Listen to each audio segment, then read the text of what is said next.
Honourable corporators, officials అందరికీ నమస్కారం. మీరుగా నేను ఒక 4, 5 సూచనలు చేయడానికి కోసం మీ పర్మిషన్ అడిగిన. అందులో మొట్టమొదటి సూచన ఏంటంటే, మొన్న మీరు జిల్లా డెవలప్మెంట్ కమిటీ మీటింగ్కి వచ్చారు. అక్కడ డబుల్ బెడ్రూమ్ల గురించి బాగా చర్చ జరిగింది. సరే, ఆ రోజు మాట్లాడే అవకాశం దొరకలేదు.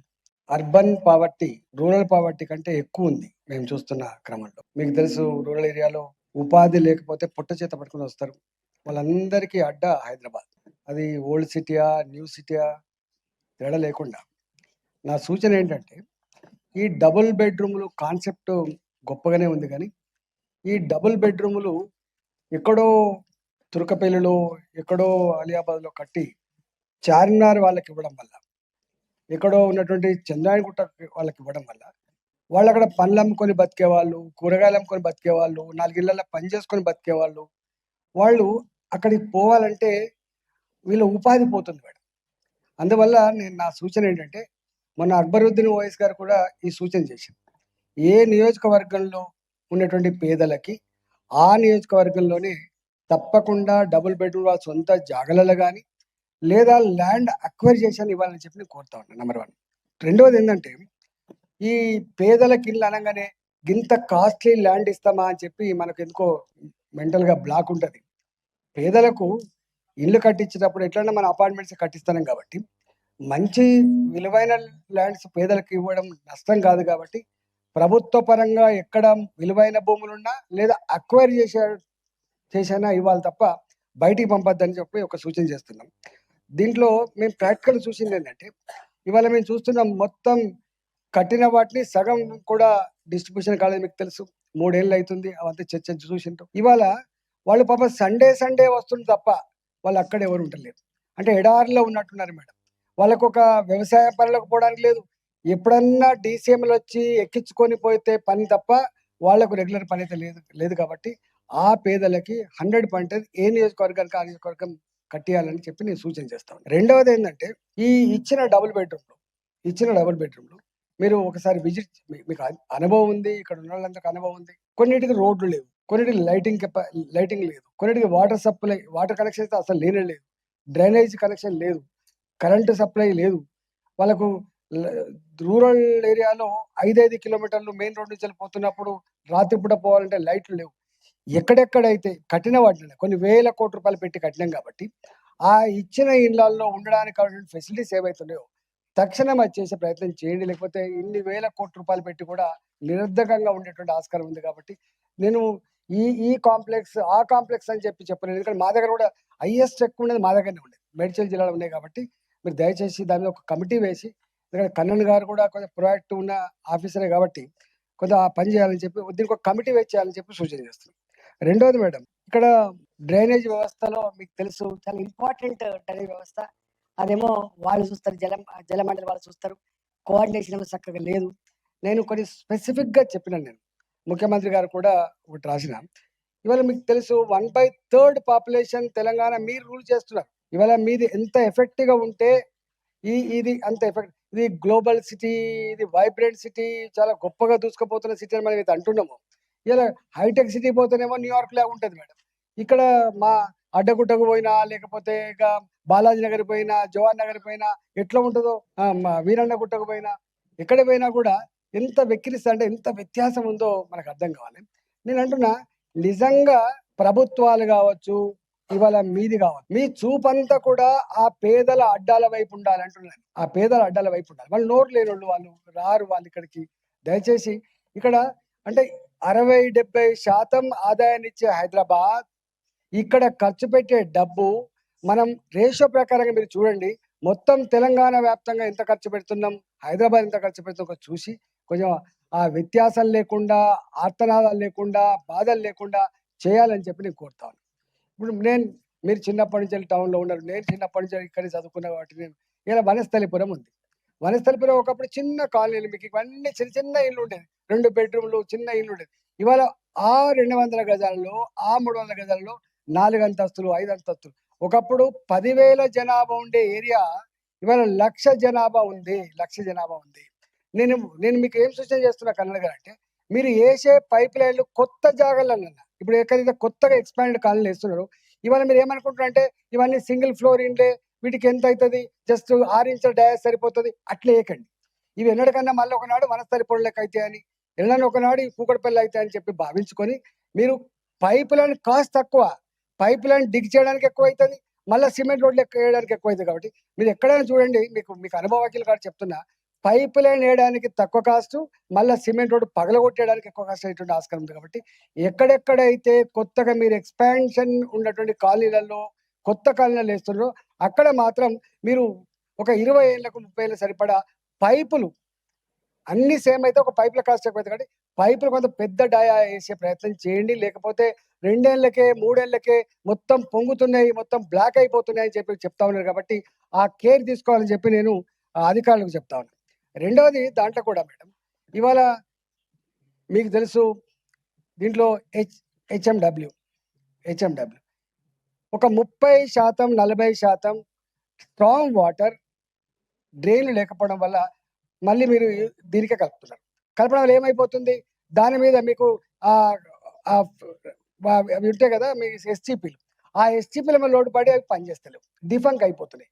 కాబట్టి మీరు ఎక్కడెక్కడైతే ఇంకా ఈ యూజీడీ లైన్లు కానీ ఈ స్ట్రాంగ్ వాటర్ లైన్ కానీ కనెక్షన్స్ ఉన్నాయో వాటిని విడదీసే ప్రయత్నం చేయండి. దయచేసి విడదీసే ప్రయత్నం చేస్తే మీకు ఎస్టీపీలు పనిచేస్తాయి. నేను స్వయంగా చూసిన ఎస్టీపీలు ఎక్కడ పనిచేస్తలేవు చక్కగా. ఎస్టీపీలు పనిచేయకపోతే ఏమైందో మీరు చూస్తూ ఉంటారు. దయచేసి ఆ కేర్ తీసుకోండి. మూడో సూచన ఏంటంటే ఇలా డ్రింకింగ్ వాటర్ సేమ్ థింగ్. మీరు ఇలా 30 ఇప్పుడు హైబ్రిడ్స్ ఉన్నది, మీరు 30 అంతస్తులు ఇస్తున్నారు, అక్కడ వేసే పైపులు అయితే వాటర్ కనెక్షన్ మీకు సేమ్ ఉంటుంది. ఎంత ప్రాబ్లం వస్తే మీరు ఒకసారి చూడండి. పర్మిషన్లు ఇచ్చేటప్పుడు ఆలోచించుకొని ఇవ్వాలి. రెండవది ఒకవేళ ఇస్తే కనుక వాడికి ప్రత్యామ్నాయ డ్రైనేజ్ పైపులను కానీ ప్రత్యామ్నాయ డ్రింకింగ్ వాటర్ కనుక ఇవ్వకపోతే పాత కనెక్షన్లకు ప్రెషర్ రాక ఈ కొత్త కట్టినోళ్ళు ఈ డబ్బులు ఉన్న వాళ్ళు ఏం చేస్తారు, మేనేజ్ చేసుకొని ఎక్కువ డయా పైపులు వేసుకునే ఆస్కారం ఉండదు, వాళ్ళు పైరేజ్ చేసుకునే ఆస్కారం ఉంది. కాబట్టి సామాన్య బస్తీలలో ఉండే జనానికి నల్లా నీళ్ళు ప్రెషర్తో రాకపోతే ఇబ్బంది పడే ఆస్కారం ఉంటుంది. కాబట్టి అల్టిమేట్ విక్టిమైజ్ అయ్యేది పేదవాళ్ళు. కాబట్టి ఇగో ఈ నీళ్ల పైపులైన విషయంలో కొంత మీరు జాగ్రత్త తీసుకోమని చెప్పి నేను మూడో సూచన చేస్తున్నా. నాలుగో సూచన ఏంటంటే, ఇవాళ మొన్న కన్నడ గారు చెప్పిండ్రు 80% పూటికలు అయిపోయినాయని చెప్తున్నారు. నిరంతరంగా నేను మొన్న పోయి చూసి ఒక ఫోటో కూడా పంపించిన, మీరు స్ట్రాంగ్ వాటర్ డ్రైన్స్ అలానే మనం ఈ డ్రైన్ కూడా పోతా ఉంది, అది డంపింగ్ యార్డ్ లెక్క మారిపోయింది. మీకు అనేక దిక్కులు అవి ఎట్లా ఉన్నాయి. మీరు ఒక 4-5 మంచి పనులు చేసిండ్రు. ఏంటిది, పిల్లలు పడకుండానో పెద్దవాళ్ళు పడకుండానో మీరు లింక్ జాయిలు వేసిండ్రు. అప్పుడప్పుడు పొంగినప్పుడు ఏమవుతుందంటే ఈ లింక్ జాయిల మొత్తం చెత్త అంతా పేరుకపోయి మొత్తం వాటర్ బ్లాక్ అయిపోయి వెనుకకు దాన్ని కాలనీ నేను ఒక్కటేమంటున్నా అంటే, మన జిహెచ్ఎంసీ ఖర్చు పెట్టే డబ్బు ప్రికాషన్ మీదలో 100 కోట్లు అయితే వరదలు వస్తే మునిగిపోయేటువంటి ఆస్తి 1000 కోట్లు ఉంటుంది. గుర్తుపెట్టుకోండి. ఒక్కొక్క ఇల్లు ఒకసారి మునిగిపోతే మీరు ఎవరైనా గుర్తుపెట్టుకోండి, పెద్దలు మునిగిపోరు ఎప్పుడైనా బాగా గుర్తుపెట్టుకోండి. ఎవరు కింద లో లెవెల్ కట్టుకుని ఉంటారు, బస్తీలు పేదవాళ్ళ అడ్డాలకే నీళ్ళు వచ్చే ఆస్కారం ఉంటుంది. ఒక్కసారి వాళ్ళ ఇల్లు మునిగిపోతే 1 సంవత్సరం దాకా మళ్ళీ వాళ్ళు కూలి చేసినా కూడా అది బాగుపడే ఆస్కారం లేదు. కాబట్టి ఇలా ప్రజల ఆస్తులు ఎంత పోతున్నాయి, ఎంత లాస్ అవుతుందని మీరు ఎప్పుడు అసెస్మెంట్ చెయ్యరు. కాబట్టి నేనేమంటున్నా అంటే, మీరు ఒకటి దానికి కెపాసిటీ క్యారింగ్ కెపాసిటీ అయినటువంటి డ్రైన్లు అసెస్ చేయండి, వాడి ప్రత్యామ్నాయం చేయండి. మీరు కూకటిపైకి మీ కుత్బుల్లాపూర్ ఉంది, మేయర్ గారు కుత్బుల్లాపూర్ ఉంది, ఎంత దారుణం అంటే అర్థం వరదల్లా అని సందర్భం లేదు. మీరు రోజు వార్తలు వింటూనే ఉంటారు. బంజారాస్గా ప్రాబ్లం లేదు, ఎందుకంటే అది ఎత్తుపాలంటే కూడా ఎవరికే అంటే ఇగో ఈ లోన్ లెవెల్లో ఉన్న వచ్చే ఆస్కారం ఉంటుంది. కాబట్టి నేను మీకు సూచన చేస్తా ఉన్నా, డ్రైనేజ్ విషయంలో ముఖ్యమంత్రి గారితో మేయర్ గారు మీరు మాట్లాడి, ఎందుకంటే ముఖ్యమంత్రి గారు కూడా మల్కాయిరికి ఒకసారి పార్లమెంట్కు రిప్రజెంట్ చేసి ఉన్నాడు. కాబట్టి నేను ఒక ఎగ్జాంపుల్ చెప్తే ఈ కాలంలో కూడా ఇది ఉందా అంటారు. మౌలాలి చెప్పిన, నేను మౌలాలి మా రాజ్యలక్ష్మి గారి మధ్యలో ఒక డ్రైన్ ఉంటుంది, అది ఎప్పుడు పొంగుతూనే ఉంటుంది. మేడం, ఆ ఇంటికి కార్లు పోవు, ఆ ఇంటికి స్కూటర్లు పోవు, ఆ ఇల్లు చుట్టూ సందు లేకుండా కాంపౌండ్ వాళ్ళు కడతారు. ఆ కాంపౌండ్ వాళ్ళ హైట్ 6 ఫీట్లు 7 ఫీట్లు ఉంటుంది. వాటికి ఒక 4-5-6 మెట్లెక్కి గొడ దిగాలి, మళ్ళీ 5-6 మెట్లెక్కి బయటికి పోవాలి. నేను పోయి చూసిన, ఏంటిది అంటే, సార్ మాది ఎప్పుడైనా ప్రతి సంవత్సరం వరదలు వచ్చే ప్రాంతం ఇది, అందుకనే మేము చుట్టూ కాంపౌండ్ వాళ్ళు పెట్టుకున్నాం. మాకు ఇక స్కూటర్లు లోపలికి పోవు, కార్లు పోయే ప్రసక్తి లేదు, బాట లేదు. అసలు మనకు అందరికీ లెక్క గేట్లు ఉన్నట్టుగా లేవు, అక్కడ మెట్లెక్కి పోవాలి. మరి ఏంది దీని పరిష్కారం అంటే లేదు. మేము మొత్తం కాలం తిరిగి దిగి ఏదో కొంచెం చేసినాం కానీ ప్రత్యామ్నాయం కాదు. ఏంటి అది, అంటే గతంలో ఏ చెరువులైతే ఉండెనో మేయర్ గారు చెరువులైతే ఉండెనో దానికి క్యారింగ్ కెపాసిటీ అనేది పెద్ద పెద్ద వాగులు ఉండేది.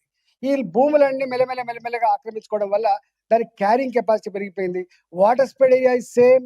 వర్షం పడ్డప్పుడు ఎంత ఏరియా నుంచి అయితే వాటర్ రావనో అవన్నీ వస్తూనే ఉంటాయి కాబట్టి తగ్గట్టుగా లేకపోవడం వల్ల వచ్చే సమస్య ఎక్కడైతే మీరు ఐడెంటిఫై చేస్తారో దానికి అక్కడ మనకి ఇప్పుడు స్ట్రాటజిక్ నాలా డెవలప్మెంట్ ప్రోగ్రామ్ పెట్టింది మీరు బ్రహ్మాండంగా ఉంది కాదంటలేదు. దాన్ని ఏం చేయండి, కొంచెం పైనుంచి ట్యాప్ చేసి ఇంకో డైవర్షన్ చేయండి రోడ్లకి. ఇప్పుడు కొత్తగా ఇండ్లను తవ్వుడుగా అంటే డిస్టర్బ్ చేసి కానీ చేయకుండా రోడ్లన్నీ ఉన్నాయి కాబట్టి దయచేసి ఆ పని తప్పకుండా మీరు చేయమని చెప్పి మీకు మూడో సూచన చేస్తా ఉన్నా మేడం. నాలుగవది, ఇప్పుడు మన పార్కులలో మీరు ఈ ఎక్విప్మెంట్ అంతా పెడుతున్నారు. కొంచెం నేనేమంటున్నా, క్వాలిటీ లేని దానికి మధ్య ఇంకో 10% తేడా ఉంటుంది కావచ్చు. మనం శాంక్షన్ చేసినప్పుడు ఉండే శ్రద్ధ అది పెట్టేటప్పుడు చూసుకుంటోళ్ళు లేరు. 4 నెలలకే 3 నెలలకే పోతా ఉన్నాయి. 5 లక్షలు 10 లక్షల రూపాయలు పెడుతున్నాం కాబట్టి నేనేమంటున్నా, కొంత క్వాలిటీ ఇన్సూర్ చేసి ఏర్పాటు చేయండి.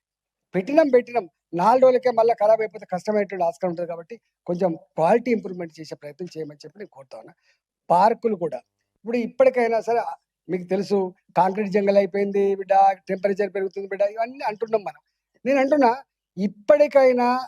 ఇప్పటికైనా ఉన్న పార్కులు ఏవైతున్నాయో మీరు ఎందుకో నిశ్చేష్టలై ఉన్నారు, ఆక్రమించుకుంటూ పోతూనే ఉన్నారు. నేను స్వయంగా చూసిన కొన్ని వందల పార్కులు కనుమరుగైపోయినాయి. ఇప్పటికైనా ఉన్న వాటిని అధికారులు ప్రొయాక్టివ్గా ఉండి వాటిని చేసుకొని కొంత వాటిని మేనేజ్ చేసే ప్రయత్నం చేయండి. గుళ్ళపేట ఉన్న భూములను కూడా కూలగొట్టే ప్రయత్నం చేస్తున్నారు అక్కడక్కడ. ఆ గుళ్ళ కోసం ఉంటుంది, ఏమైతుంది, ప్రైవేట్ వ్యక్తులు కాదు కదా, గుళ్ళ కోసం కానీ ఇంకా స్పిరిచువల్ దానికోసం కానీ అవి ఉండనివ్వండి. ఎందుకంటే వాటి డిస్టర్బ్ చేస్తే ఎప్పుడైనా పేదోళ్ళు ఎవరైనా పెళ్లి చేసుకోవడానికో లేకపోతే ఎప్పుడైనా ఆపద వచ్చినప్పుడు ఉండడానికో అక్కడికి వచ్చే ఆస్కారం ఉంది కాబట్టి మీరు ఎంత వీలైతే అంత. నేను మొన్న ఒక చిన్న ఎగ్జాంపుల్ చెప్తాను మేడం. కూకటపల్లిలో ఒక గుడి ఉంది. గుడికి 500 గజాల జాగా ఉంది. దాని పక్క పంట ఒక 200 గజాల జాగా ఉంది. వాళ్ళు ఏం కోరినంటే ఈ 200 జాగాలు కూడా మాకు ఇవ్వమని.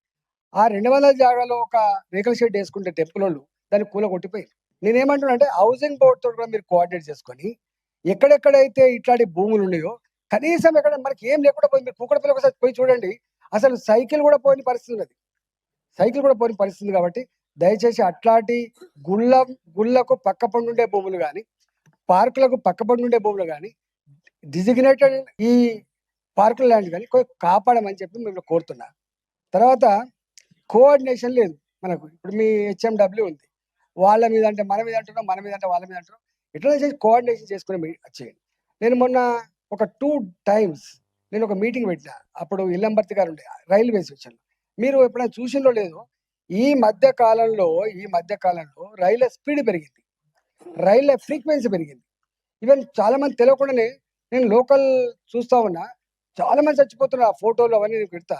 నేను ఏం ప్రపోజ్ చేసినా, నేను రైల్వే మంత్రి గారిని 2 సార్లు మీటింగ్ పెట్టా.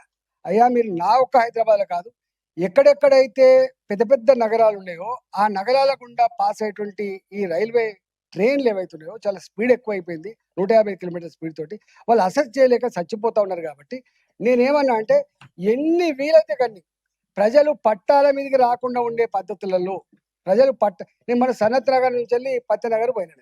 పత్తెనగర్ పోతే ఎంతమంది చచ్చిపోతున్నాడు, 170 మంది చచ్చిపోయింది సార్ అని చెప్పింది. 170 మంది చచ్చిపోయిందని చెప్పి నేనేమంటున్నా, మీరు కోఆర్డినేషన్ కనుక చేస్తే ఎన్ని అండర్ పాసులు, ప్రజలు నడిచే అండర్ పాసులు ఉంటాయి, మీకు స్కూటర్లు పోయి అండర్ పాసులు ఉంటాయి, ఆటోలు పోయి అండర్ పాసులు ఉంటాయి, అన్ని బస్సులు పోయి అండర్ పాసులు కానీ అన్ని హెవీ వెహికల్స్ పోయి అండర్ పాసులు అక్కర్లేదు కరణ్ గారు.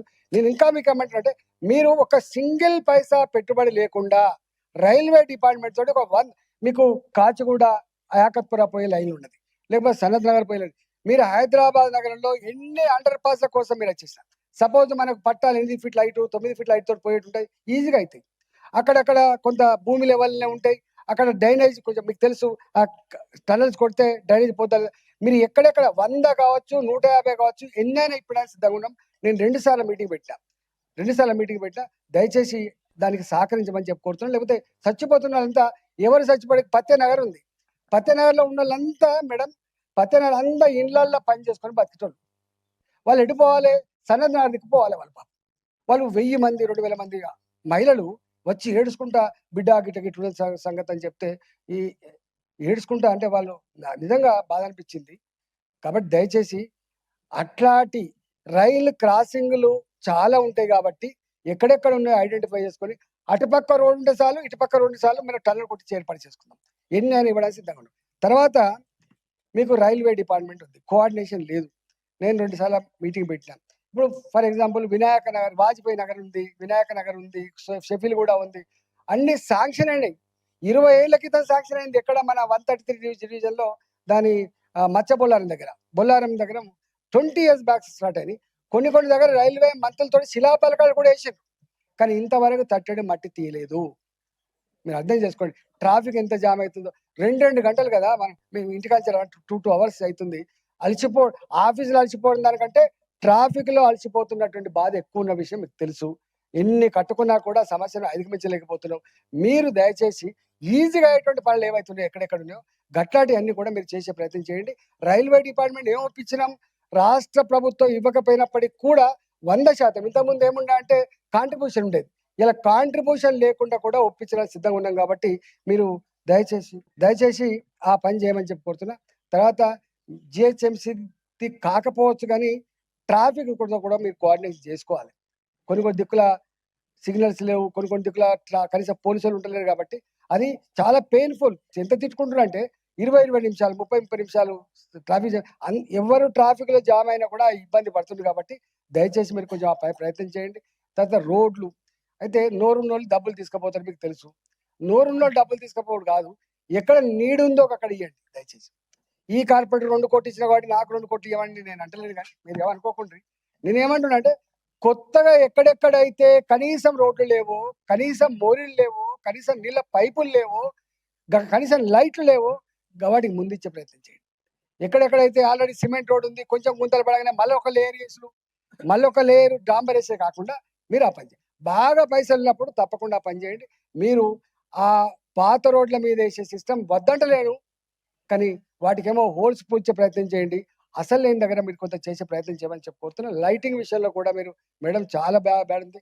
అది లైటింగ్ లాస్ట్ అయిపోయింది మేడం. నేను దయచేసి కన్నన్ గారు, మీకు అన్నీ తెలుసు, కొంచెం నేను పార్టీల గురించి మాట్లాడుతున్నాను, నేను హైదరాబాద్ గురించి మాట్లాడుతున్నాను. కాబట్టి మళ్ళీ డిస్కషన్ లేకుండా చూస్తామని ఆశిస్తూ నమస్కారం.